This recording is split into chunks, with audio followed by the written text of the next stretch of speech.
ഇത് കണ്ട് വല്ലാതെ സന്തോഷിക്കണ്ട. ഇവിടുത്തെ ദുഃഖത്തിനും ഒരു പരിധിയുണ്ട്.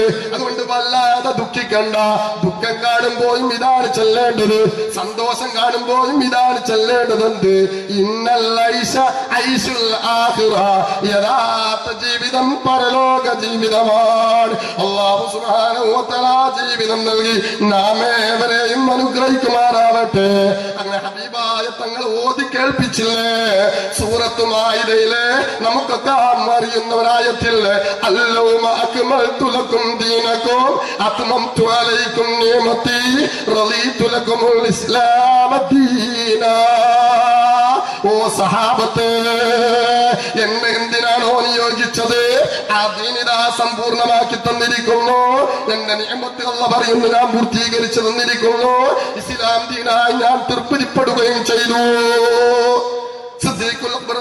റസൂലുള്ളാഹിന്റെ വഫാത്ത് വായിച്ചെടുത്ത ആയത്താണ് ഈ ആയത്ത്. ഈ ആയത്തിറങ്ങിയിട്ട് പിന്നെ 2-3 മാസം കഴിഞ്ഞിട്ടല്ലേ പിന്നെ ഉള്ളൂ. ദുൽഹിജ്ജയിലാണ് ഇറങ്ങിയത് ഈ ആയത്ത്. മുത്തുനബി സല്ലല്ലാഹു അലൈഹി വസല്ലം ഈ ആയത്ത് ഓതിക്കേൽപ്പിച്ചതിന് ശേഷം പിന്നീട് നിയമം വരുന്ന ഹലാൽ വിവരിക്കുന്ന ഹറാം വിവരിക്കുന്ന ഒരായത്തും പിന്നീട് ഇറങ്ങിയിട്ടില്ല. ദുൽഹിജ്ജ കഴിഞ്ഞു, മുഹറം കഴിഞ്ഞു, സഫർ കഴിഞ്ഞു, റബീഉൽ അവ്വൽ മാസത്തിൽ ഹബീബായ തങ്ങൾക്ക് അസുഖം വന്നില്ലേ? ഇത് വല്ലാത്തൊരായത്താണ്. സന്തോഷിക്കാനും വകയുണ്ട്.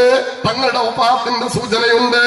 ഈ ആയത്ത് ഓതുമ്പോ ഇബ്നു അബ്ബാസ് തങ്ങളോടൊരു ജൂതൻ പറഞ്ഞു, തങ്ങളെ ഇതുപോലൊരു ആയത്തെങ്ങാനും ഞങ്ങൾക്ക് കിട്ടിയിരുന്നെങ്കിൽ, ഇതിന് തുല്യമായ ഒരായത്ത് ഞങ്ങൾക്ക് അവതരിച്ചിരുന്നുവെങ്കിൽ ഞങ്ങൾ അന്നൊരു ആഘോഷ ദിവസമാക്കുമായിരുന്നു. നിങ്ങൾ എന്ത് ഭാഗ്യവാന്മാരാണ്. നിങ്ങളുടെ ദീന് സമ്പൂർണമായി എന്നില്ലേ? മാറ്റമില്ല, കൈകടത്തലില്ല, വെട്ടിയാറ്റാൻ കഴിയൂല, വെട്ടിച്ചേർക്കാൻ കഴിയൂല, പിടിക്കാൻ ആളുണ്ട്. ഖിയാമത്ത് നാൾ വരെ നിലനിൽക്കുന്ന ഖുർആന്റെ അക്ഷരത്തിനോ ഹർക്കത്തിനോ ഹർഫിനോ മാറ്റം വരുത്താൻ ലോകത്തൊരു ശക്തി വിചാരിച്ചാലും സാധ്യമല്ല. സമ്പൂർണമാക്കി തന്നിരിക്കുന്നു. ഞാനിറങ്ങിയിരുന്നെങ്കിൽ നിങ്ങൾ ആഘോഷമാക്കുമായിരുന്നു എന്ന് പറഞ്ഞപ്പം ഇബ്നു അബ്ബാസ് തങ്ങൾ ആ ജൂതനോട് പറഞ്ഞു, ജൂത നീ അറിയുമോ ഈ ആയത്ത് ഞങ്ങൾക്ക് ഇറങ്ങിയത് എപ്പോഴാണെന്നറിയുമോ?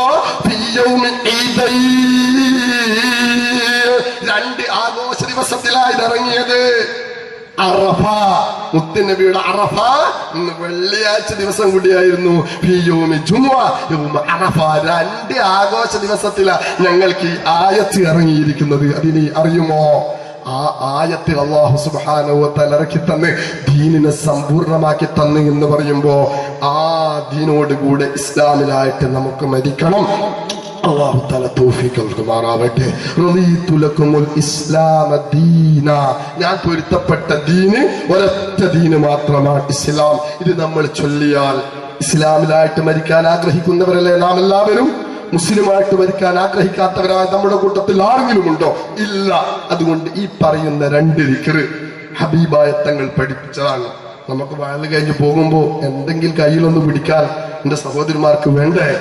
മുത്തുനബി തങ്ങൾ പഠിപ്പിച്ച സഹിയായ അഹ്മദും തുർമുദിയും റിപ്പോർട്ട് ചെയ്യുന്ന ഹദീസിൽ കാണാം, എന്ത് ഇസ്ലാമിന്റെ ദീനായിട്ട് ഞാനിതാ പൊരുത്തപ്പെട്ടിരിക്കുന്നു, അല്ലാഹു തആല പൊരുത്തപ്പെട്ട ദീന് ഞാനും പൊരുത്തപ്പെട്ടിരിക്കുന്നു എന്ന് രാവിലെ 3 പ്രാവശ്യം ചെല്ലുക, വൈകുന്നേരവും ഒരു 3 പ്രാവശ്യം. മലയാളത്തിൽ ചെല്ലണ്ട, നമ്മളാ ചെല്ലുന്ന ദിക്ർ ചെല്ലിയാൽ മതി.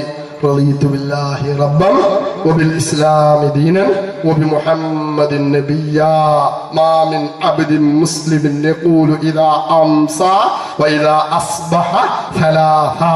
രാവിലെ 3 പ്രാവശ്യവും വൈകുന്നേരം 3 പ്രാവശ്യം.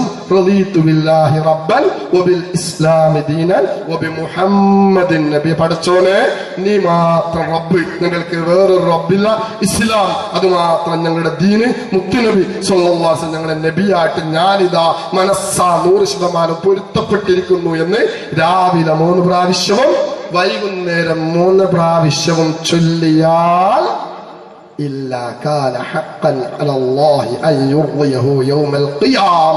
നാളെ ഖിയാമത്ത് നാളിൽ അല്ലാഹു തആല ഓനിക്ക് പൊരുത്തം കൊടുക്കും. അതല്ലേ വേണ്ടത്? അല്ലാഹു അത് നൽകുമാറാവട്ടെ.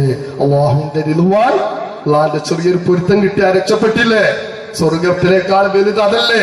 അത് കിട്ടിയിട്ടല്ലേ മറ്റെല്ലാം മിനൽ ജിനാനി നഈമാ. പടച്ചോന്റെ നോട്ടവും പൊരുത്തമല്ലേ വേണ്ടത്? അതിന്റെ ശേഷമല്ലേ സ്വർഗം. ഔലിയാക്കൾ പറയും നരകത്തിൽ കിടന്നാലെന്താ, പടച്ചോന്റെ പൊരുത്തമുണ്ടെങ്കിൽ പൊരുത്തമാണ് ഏറ്റവും വലുത്. അത് കിട്ടിയാൽ എല്ലാം കിട്ടി. ആ പൊരുത്തം കിട്ടും. ഈ ദിക്റ് രാവിലെ വൈകുന്നേരം 3 പ്രാവശ്യം ചൊല്ലിയാലെന്ന് മുത്തുനബി സ്വല്ലല്ലാഹു അലൈഹി വസല്ലം. അതുകൊണ്ട് എല്ലാ ഉമ്മമാരും സഹോദരങ്ങളും ചെല്ലാത്തവരുണ്ടെങ്കിൽ രാത്രി ഏതാണ് നമ്മൾ ചൊല്ലും ഒരു 3 പ്രാവശ്യം. രാവിലെ കൂടി അങ്ങ് ചൊല്ലിയൊക്കെ ഇതാകുന്നവരായിരിക്കുമല്ലോ. രാവിലെ കൂടി 3 പ്രാവശ്യം ദിക്ർ അങ്ങ് ചൊല്ലിയേക്കുക. 1. രണ്ടാമത് പോയി ഉറങ്ങാൻ കിടക്കുന്ന നേരത്ത് നമ്മൾ ഫാത്തിഹ ഓതും, കുർസി നമ്മൾ ഓതും. അങ്ങനെ ചെല്ലേണ്ടതൊക്കെ ചൊല്ലി അവസാനമായിട്ട് ഒന്നും കൂടി അങ്ങ് ചൊല്ലിയേക്കുക. ബുഖാരിയിൽ കാണാം, ബറാ ഇബ്നു ആസിബ് റളിയല്ലാഹു തആല അൻഹു തങ്ങളോട് മുത്തുനബി സ്വല്ലല്ലാഹു അലൈഹി വസല്ലം കൊടുക്കുന്ന ഒരു ഉപദേശം, ബറാഎ, നീ ഉറങ്ങാൻ വേണ്ടി നിന്റെ വിരുപ്പിലേക്ക് പായയിലേക്ക് നീ കിടക്കാൻ പോകുമ്പോ ബറാഎ തവല്ലഉ വുദൂഅക ലിസ്സലാനി, ഒരു വുദൂ എടുത്തോ, നിസ്കാരത്തിന് വേണ്ടി എടുക്കുന്നത് പോലെ വുദൂ എടുത്തിട്ട് വലത് ഭാഗത്ത് ചെരിഞ്ഞു കിടന്നിട്ട് നീ ഈ പറയുന്ന ദിക്ർ ചൊല്ലുക എന്ന് പറഞ്ഞിട്ട് റസൂലുള്ളാഹി പഠിപ്പിച്ചു കൊടുത്തു. അല്ലാഹുമ്മ അസ്ലംതു നഫ്സി ഇലൈക വജ്ഹതു വജ്ഹി ഇലൈക فضلت أمري إليك وألجأت ظهري إليك رغبة ورهبة إليك لا ملجأ ولا منجا منك إلا إليك آمنت بكتابك الذي أنزلت ونبيك الذي أرسلت.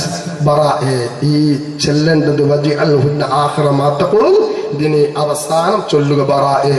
എന്നിട്ട് നീ ഉറങ്ങുന്ന ആ ഉറക്കിലാണ് ഫഇമ്മിത്ത, ബറാഎ, നീ മരിക്കുന്നതെങ്കിൽ. അങ്ങനെയുള്ള മരണ വാർത്ത നമ്മൾ കേൾക്കുന്നില്ലേ? ഉറങ്ങാൻ കിടന്ന് രാവിലെ വിളിച്ചു നോക്കുമ്പോ എഴുന്നേൽക്കുന്നില്ല, 2 മണിക്കോ 1 മണിക്കോ മരിച്ചു പോയതാണ്. ഉറക്കത്ത് മരിച്ചു പോവുക. അല്ലാഹുവിനോട് മരണം നന്നാക്കി തെരുമാറാവട്ടെ.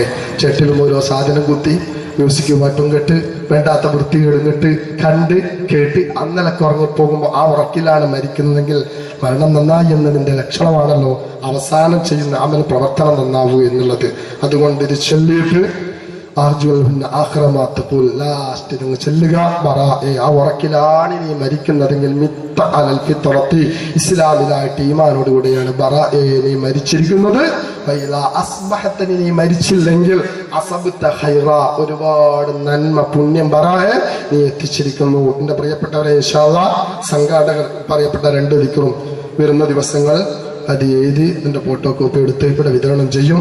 അല്ലാഹു സുബ്ഹാനഹു വ തആല ഇങ്ങനെയുള്ള കൊച്ചു കൊച്ചു കാര്യങ്ങൾ മുത്ത് ഹബീബിനോട് സ്നേഹം സ്വല്ലല്ലാഹു അലൈഹി വസല്ലം നമ്മുടെ നാവിൽ വേണം, മനസ്സിൽ വേണം, ശരീരത്തിലെ ഓരോ രക്തം സഞ്ചരിക്കുന്ന ഭാഗത്തും വേണം. ആ ഹബീബിന്റെ സുന്നത്തിൽപ്പെട്ട ഈ ദിക്ർ എല്ലാവരും പതിവാക്കണം. നാളെ നേരത്തെ എത്തുക ഇൻഷാ അല്ലാഹ്. ഇവിടെ സൂചിപ്പിച്ചതുപോലെ സംശയങ്ങൾ വൃത്തിയായി എഴുതി അത് എത്തിക്കുക. അല്ലാഹു സുബ്ഹാനഹു വ തആല എല്ലാം നടക്കും. നമ്മുടെ പരിപാടി ബറക്കത്തും അനുഗ്രഹവും ഒക്കെ ചെയ്യുമാറാട്ടെ. സഹോദരന്മാരെ, നേരത്തെ എത്തുക. നേരത്തെ നമുക്ക് ദുആ ചെയ്ത് പിരിയുകയും ചെയ്യാം.